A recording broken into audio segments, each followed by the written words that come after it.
In 1944, a German submarine with 50 sailors disappeared without a trace.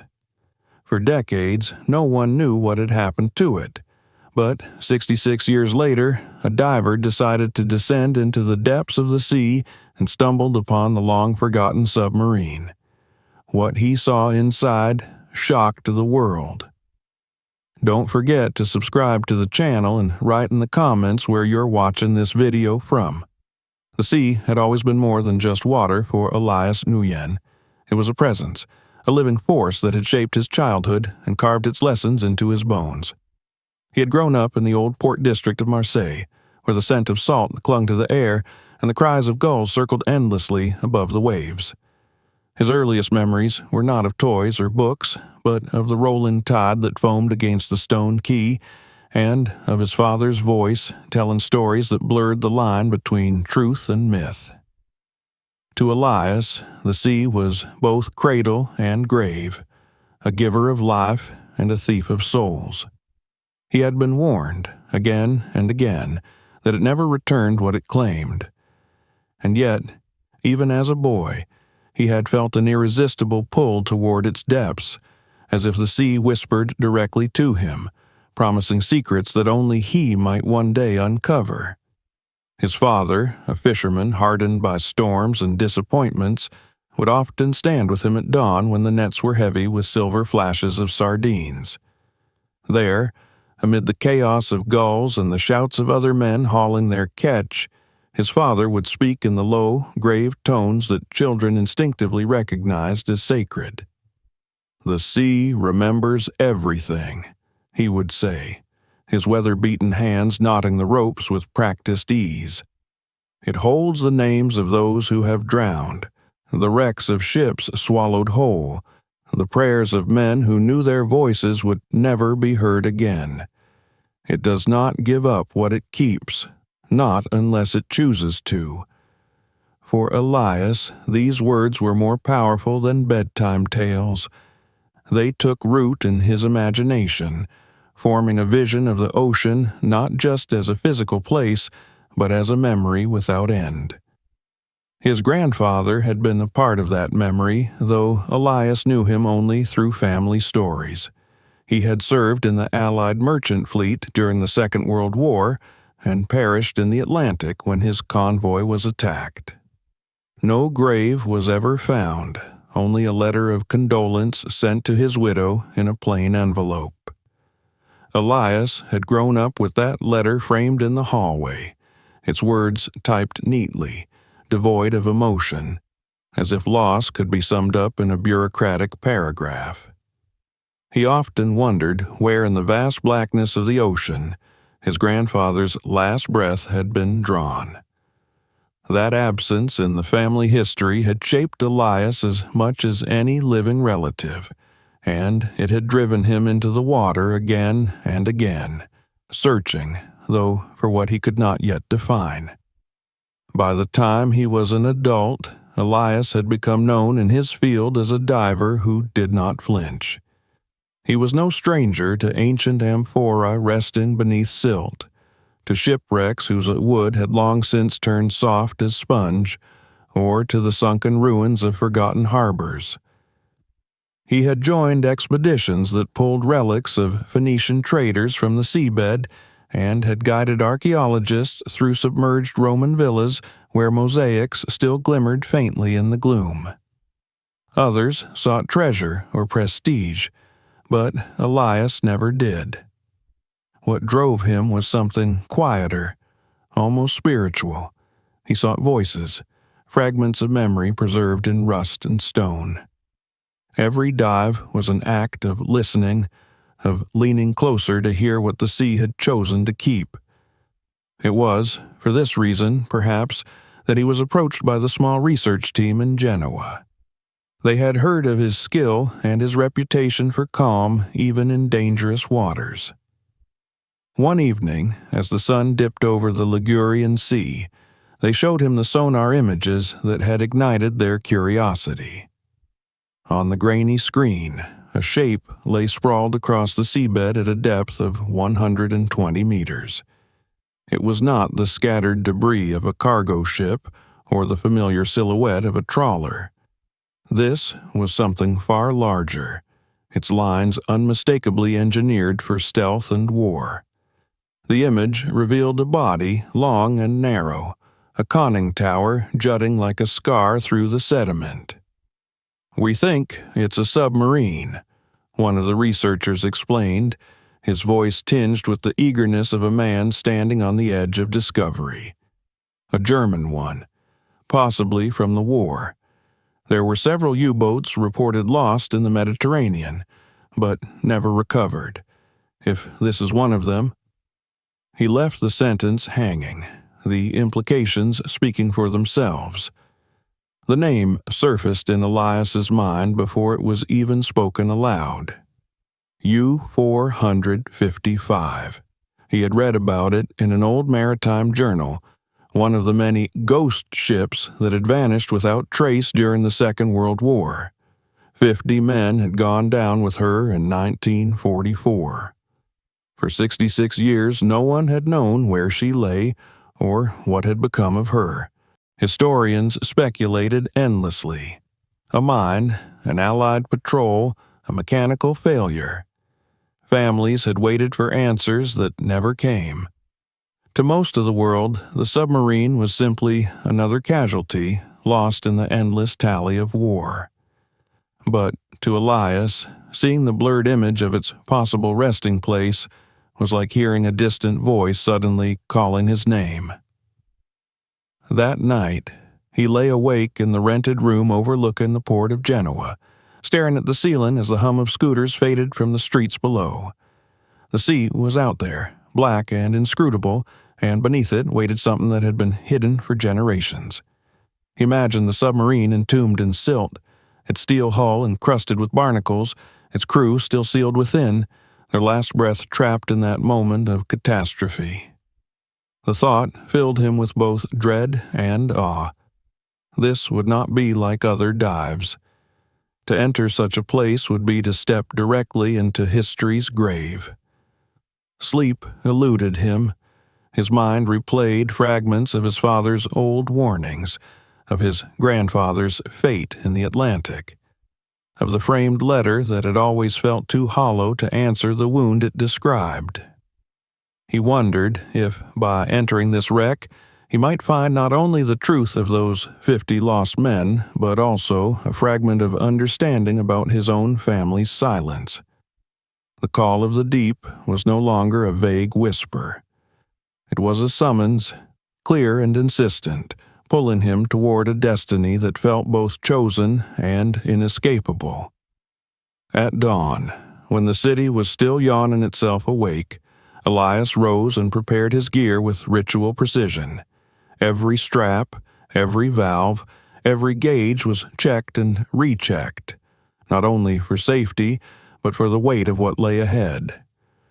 He knew that soon he would descend into darkness, into a place untouched since 1944, where time had stopped and memory lay waiting to be disturbed. The thought should have frightened him, yet he felt only a solemn calm. The sea had called him all his life. Now, at last, it was about to reveal why. The morning of the dive broke clear, the Ligurian Sea stretching out in an endless sheet of blue that sparkled beneath the rising sun. For Elias, it was impossible to look at that calm surface without sensing the abyss concealed beneath it. The world above was warm and bright, filled with chatter from the harbor and the scent of coffee from nearby cafes, but all of it felt distant to him. His mind was fixed on the silent darkness waiting below, the place where a shape of steel had slumbered undisturbed for more than half a century. The preparations on the deck of the small research vessel unfolded around him with the kind of tense efficiency that came from equal parts anticipation and fear. Tanks were checked, lines secured, instruments calibrated, but for Elias the process was ritual rather than routine. Every step of donning his gear was deliberate, a way of steadying his thoughts as much as his equipment. When he finally stood at the edge of the boat, mask in hand, the water lapped at the hull with the soft rhythm of inevitability. Slipping beneath the surface was like crossing a threshold into another world. The sounds of the harbor faded instantly, replaced by the muffled cadence of his own breathing, the hiss of oxygen releasing with every inhale. Shafts of sunlight reached down through the clear water, but with each meter he descended, the brilliance faded, replaced by dim, shifting shades of green and blue. His body adjusted to the increasing pressure, the weight of the water closing in on him, yet his focus never wavered. He knew what lay ahead, though the exact form of it had yet to reveal itself. The descent seemed endless, a slow drift into darkness where time stretched and contracted in ways the mind could not measure. At around 80 meters, the light was little more than a faint suggestion overhead. Below, there was only obscurity. Elias switched on his lamp, a narrow beam of brilliance that cut through the murk and illuminated the drifting particles of silt like stars in a private galaxy. He pressed on, each kick of his fins bringing him closer to a secret that had been locked away since 1944. The pressure grew heavier, but so too did the sense of presence. It was not imagination, he told himself, but something more primal, an awareness that the abyss was no longer empty. The sea had always seemed alive to him, but now it seemed to be watching, guiding him toward what it had hidden for decades. Then, in the distance, the darkness began to shift. At first, it was nothing more than a darker shadow among shadows, a suggestion of form too large to be natural. His heart quickened. He angled his lamp forward, and as the beam swept across the seabed, the outline emerged, a massive, elongated shape lying half buried in silt. It took form slowly, as though it were rising from the depths not just of the sea but of time itself. The bow angled upward, pointing toward the unreachable surface, and the long body stretched into obscurity behind it, cloaked in algae and the stubborn embrace of the ocean floor. Elias hovered for a long moment, breath caught in his chest, though the regulator forced the rhythm of inhalation and exhalation upon him. There it was. A submarine, intact yet ruined, proud yet broken. The conning tower loomed like a monument, its edges softened by decades of marine growth. Fish wove in and out of the openings as though the steel coffin were no more than a reef. The sight was overwhelming. Here was not only a vessel, but a grave. The knowledge that 50 men had entered this steel body and never emerged filled him with a reverence that silenced every stray thought. He swam slowly along the hull, his lamp tracing the contours of the corroded metal. The paint had long since vanished, the numbers erased by salt and time, but the shape was unmistakable. He had studied enough schematics to recognize it as a German type Vieck, the kind that once prowled the Atlantic like a predator. Yet the predator now lay helpless, ensnared forever in mud. The bow pointed upward at an unnatural angle, as though frozen in the very act of trying to rise, trapped in the last desperate motion toward life. Elias could not look at it without imagining the terror of those final moments when the sea had become both battlefield and executioner. He drifted closer to the tower, brushing aside swirls of silt as his fins disturbed the stillness. His lamp revealed the sealed hatch, twisted out of shape by immense force. It looked less like a door and more like the clenched jaw of a tomb. No one had opened it in over 60 years, and yet it radiated a strange finality, as though the sea itself had welded it shut to guard the secrets inside. Elias felt a chill pass through him, though the water was already cold enough to numb his skin beneath the suit. He reached out and let his gloved fingers hover inches from the corroded steel but stopped short of touching it. Some instinct told him that contact would not be a simple act of exploration. It would be an intrusion into a grave. As he moved along the length of the submarine, he noticed the ways in which nature had claimed it. Barnacles clung in thick clusters, corals sprouted from cracks, and small crabs scuttled across the ridges as if the metal were no different from stone. To the ocean, it was only another object, a surface on which life could anchor itself. But Elias saw something else. Every detail carried the weight of human absence. The ocean had been indifferent to the screams and struggles of the men trapped within, but the vessel still bore the posture of their struggle, its bow angled skyward, its silence loud with unspoken stories. Hovering near the stern, he turned off his lamp for a moment, letting the darkness enfold him completely. The submarine loomed as a black shape against blackness, nearly indistinguishable but unmistakably alive with meaning. In that silence, his father's voice echoed in his memory. The sea remembers everything. Here, at this depth, those words were no longer metaphor but truth.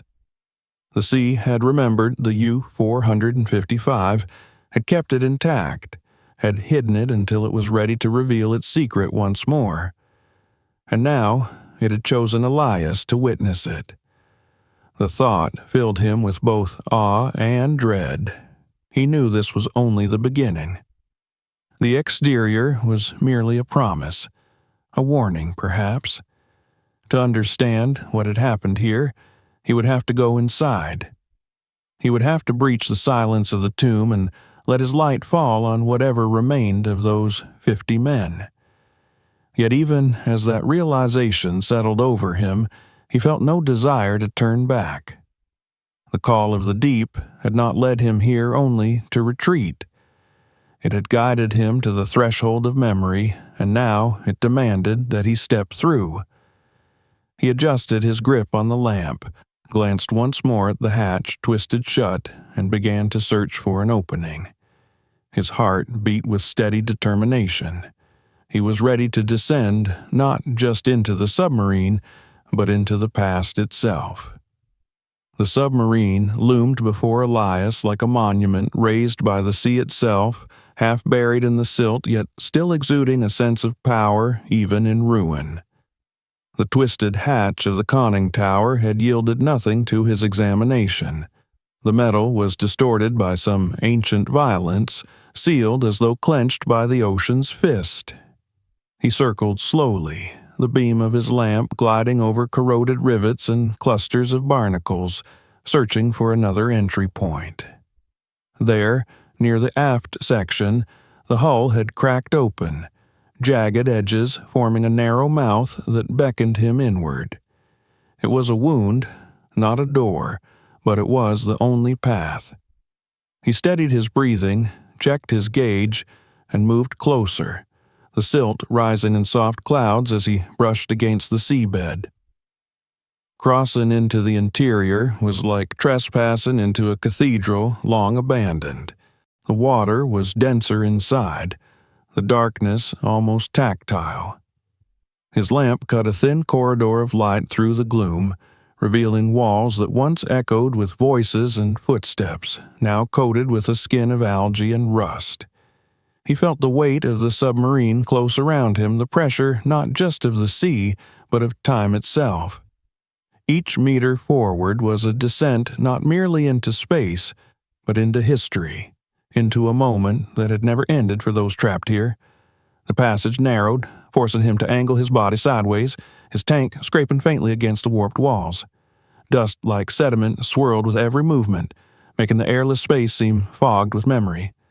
The silence was complete, broken only by the hiss of his own breath. He had dived into ancient ruins, into wrecks of merchant ships, but this was different. Ships carried cargo. This place had carried men, and their presence lingered, palpable, pressing against him with invisible hands. His lamp fell upon the first figure. The skeleton slumped in what remained of a chair, bones held together by scraps of decayed cloth, head bowed as if in eternal fatigue. A rusted mug lay nearby, its surface faintly engraved with a name that time had blurred but not erased. Helmet. Elias stared at it, heart pounding. This was not just debris, but the intimate relic of a life, the frozen trace of a man who had laughed, cursed, perhaps written letters home, never knowing that his last moment would be entombed here. The mug, simple and ordinary, radiated a power no jewel could match. He reached out a hand but stopped himself just short, unwilling to disturb what had lain undisturbed for 66 years. Moving forward, he found more remnants scattered among the narrow corridors. A metal box, half buried in sediment, revealed, when nudged, a bundle of photographs sealed inside. They were faint, blurred by water, but the images still showed smiling children on a summer lawn, a family gathered in front of a house with tall windows, a young woman holding a baby. Elias felt a sharp sting in his chest, as though the pressure of the water had reached his heart. These were not faceless enemies of an old war, not the caricatures of propaganda, but fathers, brothers, sons who had carried fragments of home with them into the abyss. In another compartment, a small book rested against the corner of a bunk. Its cover was cracked and swollen, but as he angled his lamp across the pages, faint lines of German script emerged. A prayer book, perhaps, with passages underlined by a hand that had sought comfort in words long before the sea claimed them. Elias imagined that sailor kneeling here in the claustrophobic dark, whispering to a God who would not prevent the inevitable. The presence of the book filled the space with a gravity greater than the surrounding water, a reminder that even in war, men clung to faith, to rituals that gave shape to the incomprehensible. The deeper he ventured, the more oppressive the atmosphere became. It was not fear of drowning, though the risk was ever present, but fear of being smothered by memory. Every object whispered a fragment of story, and together they formed a chorus of absence. Elias's lamp revealed narrow bunks where skeletons still lay, the outlines of their final positions frozen in place. Some appeared curled on their sides, others sprawled as if they had fought against the rushing water. The details gnawed at him. A belt buckle still fastened, boots half laced, a knife strapped to bone. These men had not gone gently. They had resisted, struggled, until the sea rendered their defiance meaningless. At one junction, he found a corridor half blocked by debris, twisted pipes, and torn metal barring the way. He squeezed through cautiously, dislodging a cascade of silt that shimmered like smoke in his beam. On the other side lay the remains of what had once been the crew's mess. Rusted trays lay scattered across the floor, enamel cups overturned as if abandoned mid-meal. The vision struck him with uncanny force, men eating, laughing, the hum of voices filling the space, then silence, instant and eternal. It was not just a wreck he explored, but the hollowed echo of lives interrupted in their rhythm. He paused, pressing a gloved hand against the cold wall to steady himself. He thought of his grandfather, whose ship had gone down in the Atlantic. No grave, no body, just a name in a list. Was this how it had been for him, too? The sudden plunge, the desperate last breath, the dark filling every space until nothing remained but the endless sea. The submarine felt less like a machine and more like a mirror, showing him not only the fate of these men, but the absence carved into his own family's history. Elias pressed onward, drawn by a compulsion that felt greater than curiosity. Each relic was a message, each skeleton a testament. The submarine was no longer just a vessel. It was a tomb, a shrine, and a witness. He understood that by entering it, he had accepted a role, not just as explorer but as listener, perhaps even as mourner. The sea had guarded this place for decades, but now it had allowed him inside, chosen him to carry its story back to the surface. As he reached the far end of the corridor, his lamp caught another glimmer. A small metal crucifix hanging from a corroded chain, swaying gently in the current as though it still belonged to the man who had once clutched it. Elias stared, transfixed, before lifting his gaze to the darkness ahead. The submarine extended deeper still, secrets waiting in its unseen compartments. He knew this was only the beginning, that beyond this point the weight of the past would press heavier with each step. Yet he felt the pull of it, undeniable, inexorable. The tomb had opened, and he had entered. There could be no turning back. And so he moved forward, his lamp piercing the silence, deeper into the steel womb of memory where the dead still waited to be seen.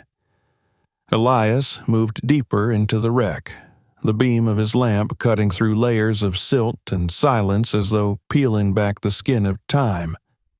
The oppressive weight of the sea pressed down not only on his body but on his mind, for every compartment he entered seemed heavier than the last, as if memory itself had thickened the water.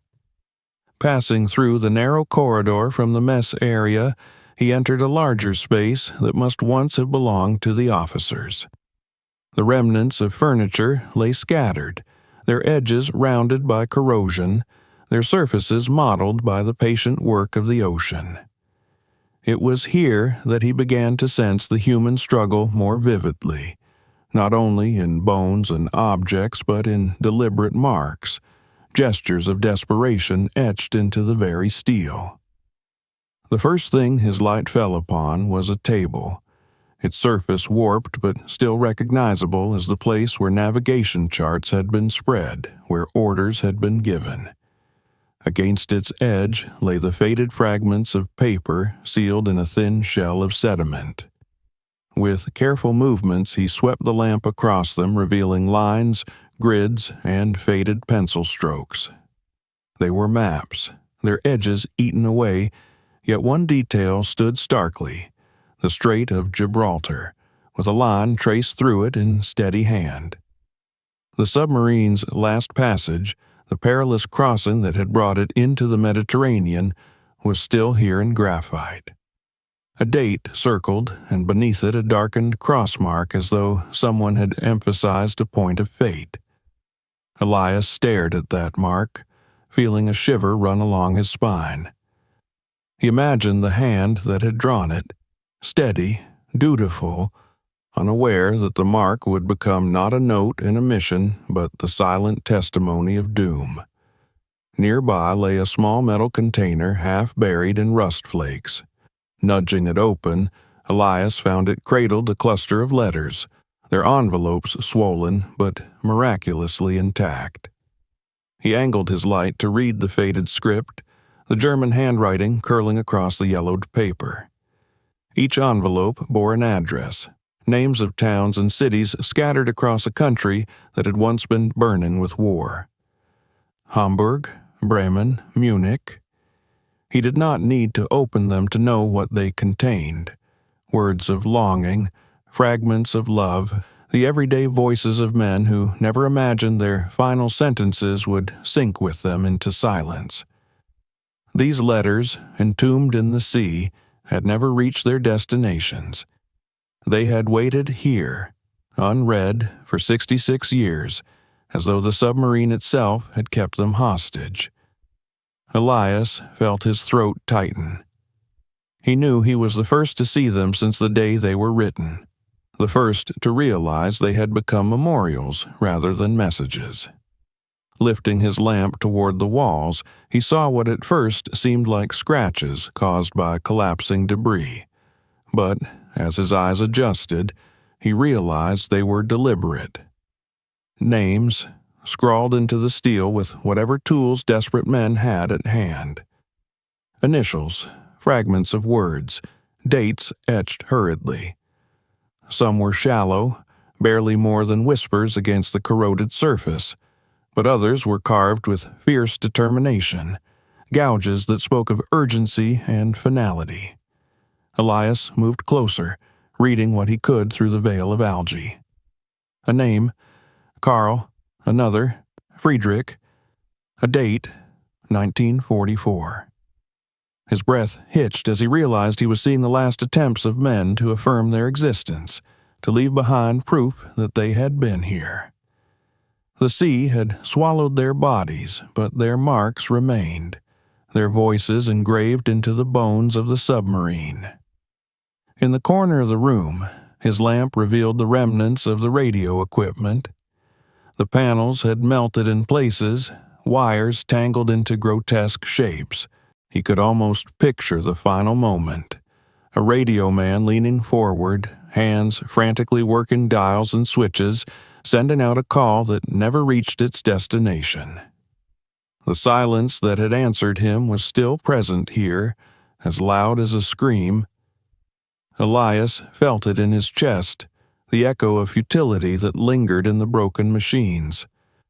The thought that a signal had once been cast into the void and died there was unbearable, like a prayer smothered before it could leave the lips. He turned slowly, sweeping the beam across the compartment once more. Everything within seemed to conspire to remind him that this was not simply a wreck, but a vessel of stories, fragments of humanity pressed into steel. The maps, with their fatal marks, the letters sealed in their corroded container, the names scratched into the walls, the silent radios. They were not random relics, but a sequence, a narrative written by men who had known they would not live to tell it. The realization sank into Elias with a terrible gravity. He was the only one listening now, the first audience to voices that had waited decades in the dark. His breathing grew louder in his ears, not from exertion, but from the weight of understanding. He steadied himself, pushing back the swell of emotion that threatened to overwhelm him. He had to continue. There was more to find, more to witness. The submarine was leading him deeper, its compartments unfolding like chapters in a book that had never been read. Yet every step forward felt like trespass. He could not shake the feeling that the men whose traces he uncovered were aware of him, watching, demanding he carry their memory carefully. As he prepared to push on, his lamp caught a glint near the floor. He reached down, brushing away sediment, and revealed a small trinket, a locket, its surface corroded but still faintly embossed with a design. Inside, beneath a fragile pane, was the ghost of a photograph. A woman's face, blurred and half-faded, her eyes still visible through the wash of time. Elias felt a piercing ache, for the locket told him what no inscription could. It told him that the man who carried it had fought the endless days of claustrophobic patrols by holding on to that image, that memory of home. And now it was Elias who beheld her, Elias who became the witness of a love story buried beneath the sea. He lingered a moment longer, then turned toward the corridor that led deeper into the submarine. The airless silence pressed harder now, and the objects he had found seemed to follow him, their meaning clinging like shadows. He thought again of his father's words, that the sea remembered everything. He had not understood as a boy, but now he did. The sea did not forget. It preserved. It had kept these maps, these letters, these names, these traces of desperation, waiting for someone to come and see them. The ocean was a tomb, yes, but it was also an archive. And Elias had been chosen to open it. The narrow passage ahead swallowed his light, the steel walls bending inward, the path choked with debris. He pressed forward slowly, each movement stirring clouds of silt that shimmered and then vanished. The submarine had more to tell, and he felt himself drawn onward, compelled to unravel the final act of its tragedy. He knew he was approaching the place where the truth of its death would reveal itself, where the final minutes had left their most indelible scars. The weight of what he carried pressed down upon him, but there was no turning back. The dead had spoken through their marks, and now he would follow them into the heart of the wreck, into the place where silence itself had been born. The narrow corridor seemed to stretch endlessly before Elias, as though the submarine were lengthening itself with every stroke of his fins, drawing him further into its iron labyrinth. The water inside had grown thicker, clouded by centuries of silt that hung in the beam of his lamp like smoke in a ruined church. He moved cautiously, brushing against jagged edges where pipes had twisted and torn, aware of how fragile the wreck could be. Yet no fear of collapse overtook him. What pressed against his heart was the weight of the voices he had just discovered. The letters, the names carved into steel, the locket bearing the faded eyes of a woman who still seemed to wait for someone who would never return. Those voices were urging him on, compelling him deeper, as if the truth they had died with was still locked in the belly of the submarine, waiting for release. The passage bent abruptly, and the beam of his light fell upon devastation. Here, the submarine's shell had not merely rusted, but been torn apart by violence. Metal was twisted into grotesque shapes, curled and bent inward as though some vast hand had crushed it. The floor was strewn with fragments, shards of steel scattered like bones, pipes hanging from the ceiling like broken veins. Elias drifted forward slowly, each movement stirring clouds of rust that rose and settled again in a red-brown haze. The silence was overwhelming, but it was a silence that screamed, for here, in this place, the final moment had unfolded. He imagined it as it must have been. The submarine moving silently through the deep, men at their stations, eyes fixed on dials and gauges, the captain peering through the raised periscope toward the surface above. A sudden shudder, a crack like thunder beneath the waves, and then chaos. Perhaps it had been a mine, one of those scattered traps that even German charts could not fully account for, or perhaps the sea itself had betrayed them with some mechanical failure, a rupture that had triggered disaster. Whatever the cause, the effect was written in the metal. The explosion had begun here in the stern, ripping through the vessel with merciless speed. Elias's lamp revealed skeletons pressed against the walls, their positions still speaking of their final terror. Some were curled as though shielding themselves, others reaching forward as if struggling to escape the fire that must have erupted in the enclosed chamber. The sight struck him with a force no story or archive ever could. This was not abstract speculation, but the raw imprint of the catastrophe itself. His breathing quickened, echoing loud in his helmet, and for a moment he had to force himself to pause, to steady the rhythm of inhale and exhale. He knew that if panic overtook him here, in this tomb of twisted iron, the sea would claim him as it had claimed them. He steadied himself and looked closer. On one wall, deep dents marked the steel, each indentation shaped by fists or perhaps tools. Men had struck the metal from within, pounding desperately as the compartment filled with smoke and water, as the pressure grew unbearable. Elias reached out, touching one of the dents with his gloved fingers, and in that instant it seemed to him that he could feel the vibrations of those blows still echoing, reverberating across the decades. They had fought to live, fought until the very last moment, until oxygen and strength and hope had abandoned them. The dents were not just marks, they were screams turned solid, frozen forever in steel. He drifted further, his lamp illuminating what had once been the engine room. The machinery lay in ruin, great cylinders fractured, gears locked in rust. Here, more skeletons lay scattered among the wreckage, their bones tangled with the shattered parts of the submarine's heart. Some still bore the remnants of belts or boots, their final positions speaking of men who had tried to control the uncontrollable, who had struggled to tame the explosion with hands that could never hope to command such force.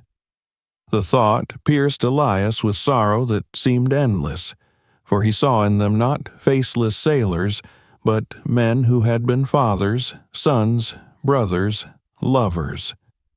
Each one had carried a memory of home, and each had been silenced here in the darkness. The path narrowed again as he moved toward the forward compartments. The devastation lessened there, but the signs of panic grew clearer. In one chamber, skeletons were clustered near the sealed hatch, as though a group had rushed together toward the last pocket of air. Their positions told a story of suffocation, of men pressed together in dwindling space, clinging to the last breath as the submarine groaned and the sea closed in. Elias's lamp swept across their remains, and he felt as though their eyes, long gone, were fixed upon him, demanding that he understand, that he bear witness. The realization pressed heavily upon him. This was no simple wreck. It was a theater where the final act of human will had played out in silence and darkness. He felt that he was intruding upon their last moments, yet at the same time he knew he was fulfilling an unspoken request. For what was the purpose of those dents in the steel, those names carved into the walls if not to be seen, to be remembered? The men had died with the certainty that their voices would vanish into the sea, but now, decades later, one man had come to hear them.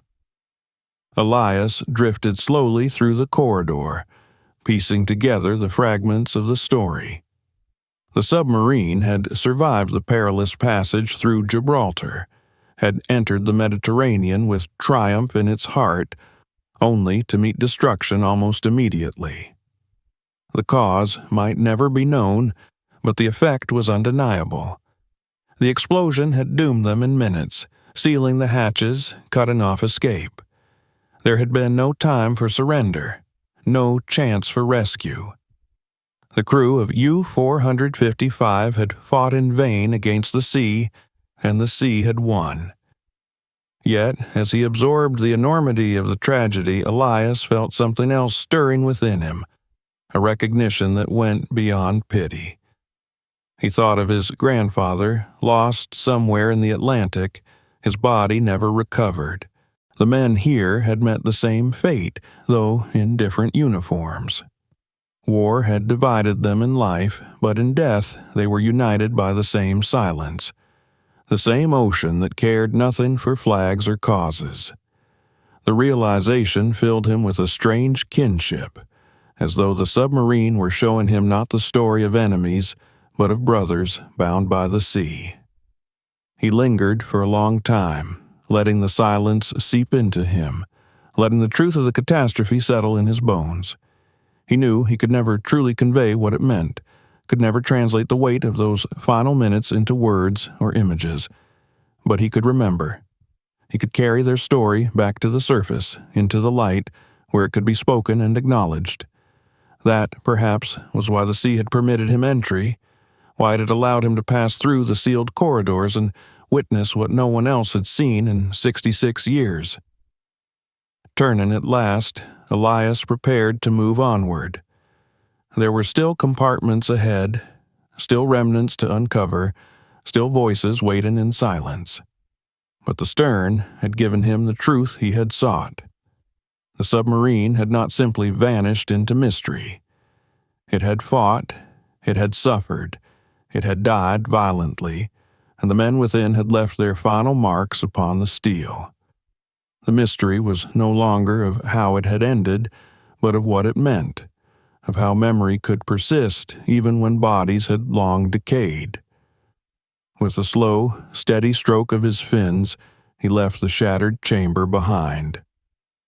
The submarine grew darker again, narrower, as though guiding him toward its heart.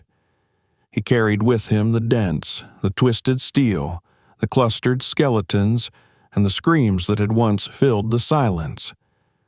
The truth of the catastrophe was clear, but the story of U-455 was not yet finished. There were still secrets waiting in the shadows, and Elias knew he would not rest until he had found them. The darkness pressed thicker as Elias left behind the stern's shattered ruin, though the images he had seen there followed him with a persistence that felt almost physical. The dents hammered into the walls, the twisted steel, the clustered skeletons that bore witness to the catastrophe.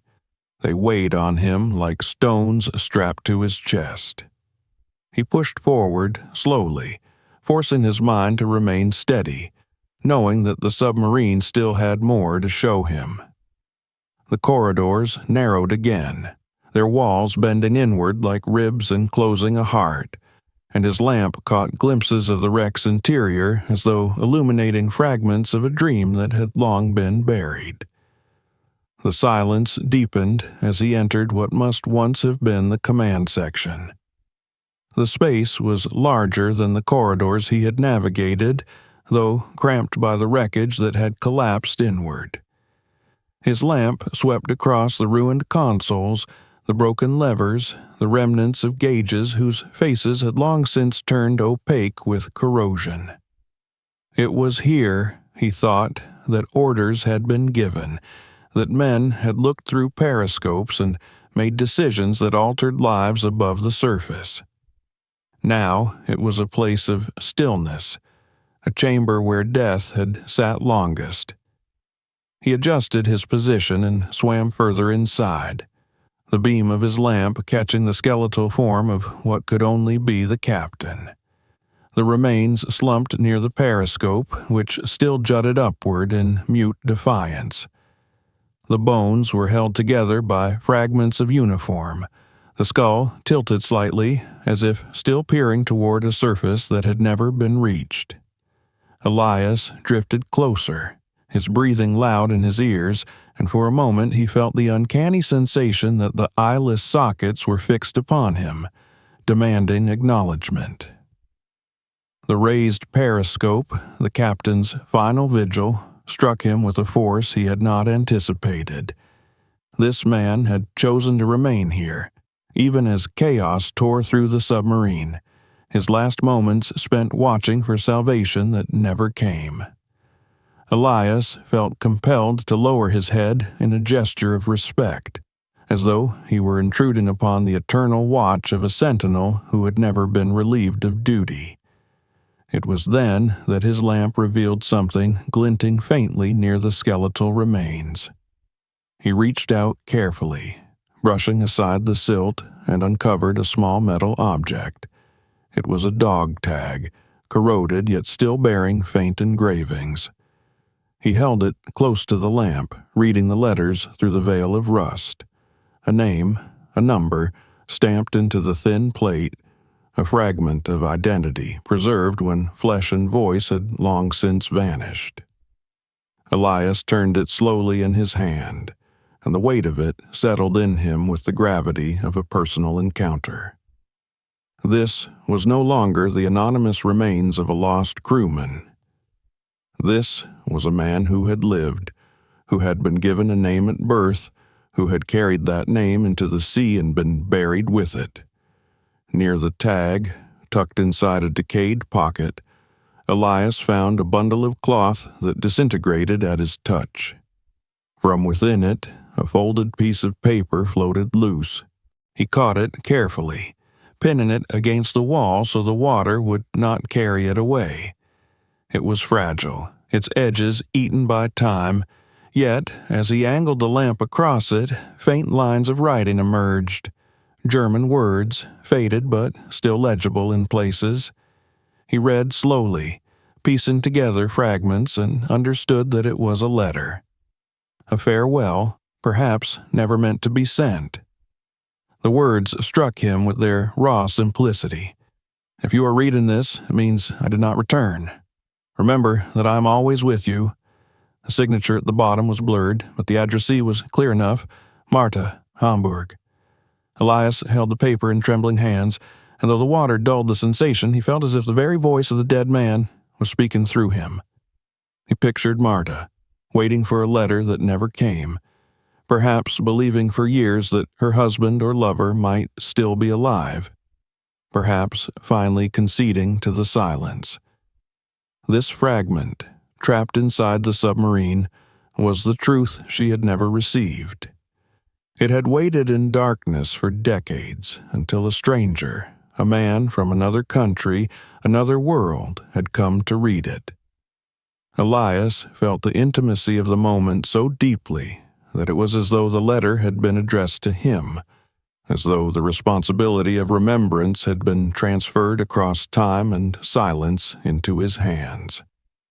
He drifted there, clutching the fragile page, and thoughts of his grandfather rose unbidden. His own family had never received such a letter. There had been no farewell, no last words, only a cold note from authorities declaring his grandfather lost at sea.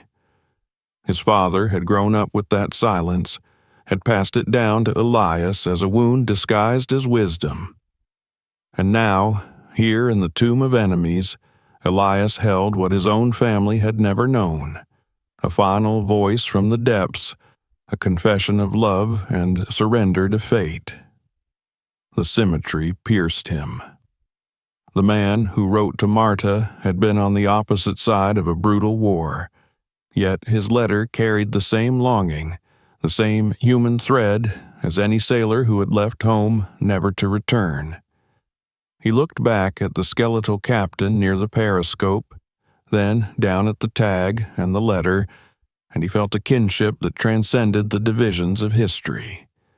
War had made these men enemies to his grandfather, but the sea had made them brothers in death.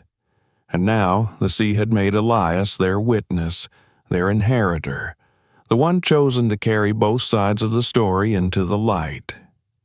He realized that his dive was no longer about exploration or discovery. It had become a pilgrimage, a journey not into wreckage, but into memory.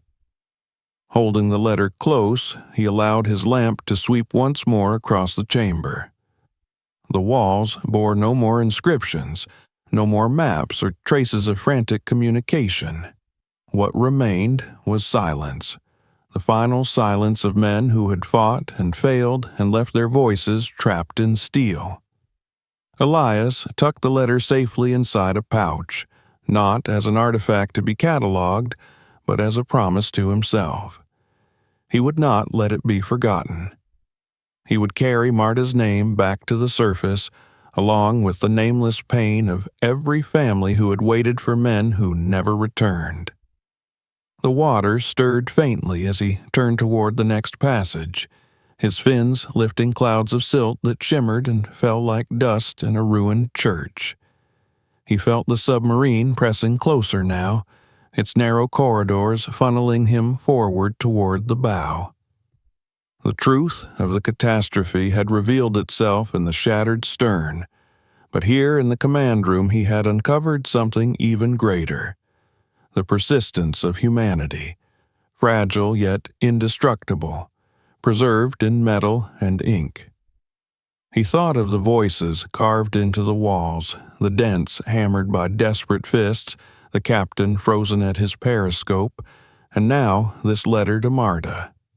Together they formed a tapestry of memory that the sea had held intact for 66 years, waiting for someone willing to listen. As Elias moved on, the silence seemed to shift. It no longer felt hostile or suffocating.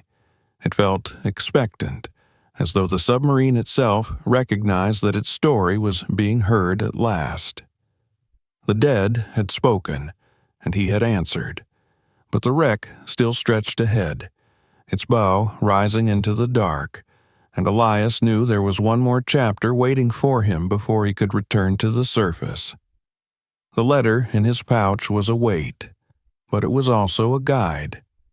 It reminded him that he was not here simply to observe, but to bear witness, to bridge the gap between the living and the lost. The corridor tightened again, and he angled his lamp forward, watching the beam vanish into a haze of silt. His body moved with the rhythm of his breath, his mind steady now despite the pressure. The submarine was leading him to its final revelation, and Elias followed willingly, prepared to carry whatever he found into the light of the world above. The letter lay secure in Elias's pouch, its fragile paper shielded against the currents, yet he felt its presence as if it burned against his chest. Every movement he made carried the weight of that discovery, the sense that he was no longer simply an intruder exploring a wreck, but a custodian entrusted with voices that had waited decades to be heard. The submarine had given him all it could. The hammered dents of desperation, the names carved into steel, a locket of a loved one, the letters unsent, a silent captain fixed forever at his periscope. He had walked through their tomb, borne witness to their last traces, and now the wreck seemed to ease its grip on him. The silence pressed less heavily, no longer suffocating but solemn, as though the men entombed within had recognized in him their first audience, their first mourner, after 66 years of waiting. He lingered for a final moment in the forward compartment, letting the beam of his lamp sweep slowly across the walls and consoles one last time. The shadows seemed softer now, the wreck less threatening. The submarine had told its story, and in telling it, it had granted Elias a strange and somber peace. He bowed his head toward the captain's remains, a silent salute to a man who had not abandoned his post even in death. Then, with a steady push of his fins, Elias turned back toward the corridor, retracing his path through the iron labyrinth. The way was clearer now, as if the submarine itself was guiding him outward. His breathing was calm, measured, though every inhalation was tinged with the awareness of finality. Passing again through the shattered stern, he allowed his lamp to glance across the dents in the steel walls, the frozen testament of men pounding against their fate. He thought of them less now as symbols of despair and more as evidence of resistance, of men who had not surrendered until the sea forced them into silence. He imagined their voices not ending here, but traveling with him, carried upward in the bubbles of his breath, rising back toward the surface where the sun still shone. At last he emerged through the ruptured hull, leaving the darkness behind. The light of the open water greeted him, faint and blue at first, then brighter as he ascended. Each meter upward felt like a release, as if invisible hands were lifting him out of the grave. The pressure eased, his body lightened, and the silence gave way to the sound of his own exhalations. He glanced down once more before the wreck disappeared into obscurity, the bow still angled skyward like a plea that had never been answered. He raised a hand in a gesture of farewell, a promise that what he had seen would not remain entombed in the abyss. The surface broke above him in a burst of white light. The sun blinded him after the long darkness, its warmth spilling across his face as he pulled away his mask and gasped the first lungful of air not filtered through his regulator. The sea lay calm, glistening under the sky, its waves rolling with indifference to the secrets it held. Elias floated there for a moment, his body rising and falling with the swell, and felt an immense stillness within himself. He had returned, but he was not the same man who had descended. He carried with him the memory of 50 lives, the echo of their last breaths, and the fragile letter meant for Marta in Hamburg. Climbing back onto the deck of the small research vessel, he was greeted with questions, excited voices, eager demands for details, but Elias found himself unable to answer immediately. He stripped off his gear in silence, his hands moving mechanically, his mind still submerged. Only when the weight of the tanks was gone and he sat staring out across the sea did he begin to speak. His words were measured, heavy, carrying not the tone of discovery, but of mourning. He described the submarine, the devastation in the stern, the skeletons frozen in place, the names carved into walls. He spoke of the locket, the maps, the letters, and then he told them of the dog tag and the final farewell addressed to Marta. As he spoke, the deck grew silent, the crew listening with a reverence that matched his own. They understood that this was not merely an archaeological find, but a grave unveiled, a story long hidden finally given voice. That evening, as the sun sank over Genoa and the sea burned gold beneath the fading sky, Elias stood alone at the railing, the letters still with him. He thought of Marta, perhaps long dead now, never knowing that her sailor's last words had survived in the dark. He thought of his grandfather, whose end had left his own family without such closure, condemned to silence. And he thought of the sea itself, how it had preserved these fragments with a care that seemed almost deliberate. His father had been right. The sea remembered everything. It remembered the screams that had gone unheard, the fists hammering steel, the prayers whispered into darkness. It remembered the men who had never returned, keeping their traces safe until someone was willing to descend and listen. Elias felt a shift inside him, a reconciliation between the stories of his childhood and the reality he had now lived. He understood that the sea did not give back easily, but when it did, it was not as a cruel reminder. It was as a gift, a chance to connect the living with the lost. He resolved that he would deliver the letter not to Marta herself, time had already taken her, but to a museum, a place where her name and the sailor's love would not vanish into silence again. He would ensure that the 50 men entombed in U-455 were not forgotten, that their story was told not as propaganda or strategy, but as the lives of human beings swallowed by war. Night fell, and the stars spread over the darkened sea. Elias stood beneath them, listening to the quiet slap of water against the hull. The ocean stretched limitless and inscrutable, its surface betraying nothing of the wrecks that lay beneath. Yet he knew now that each wave carried memory, that beneath the calm were layers of stories waiting, each one sealed in its own tomb of steel or wood or bone. He had touched one of those stories, and it had touched him in return. He would leave Genoa changed, carrying not just the artifacts but the weight of remembrance. He whispered a final promise into the night air, a vow carried away on the wind that swept across the deck. The men of U-455 would not remain voiceless. Their silence had spoken to him, and he would speak for them.